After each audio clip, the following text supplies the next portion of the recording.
Hello mga Freddies, nakakalungkot naman. May pollution daw ngayon ang mga sea creatures dito sa seashore, seaside.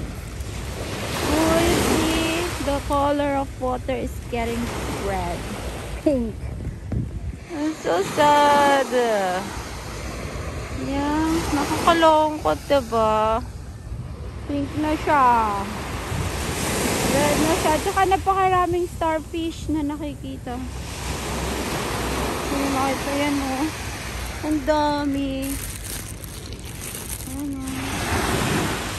Ang daming mga namatay. Oh. Okay. Oh, sayang naman oh. Grabe. Sayang talaga ay sorry. Yung aking kamay na makulit. Ayan, nakakalungkot.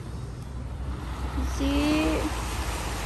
Kulay pink na siya. Red sea. Red sea na. Ang haba. Sa seashore, seaside siya. Nalalungkot naman ako. Nakakalungkot.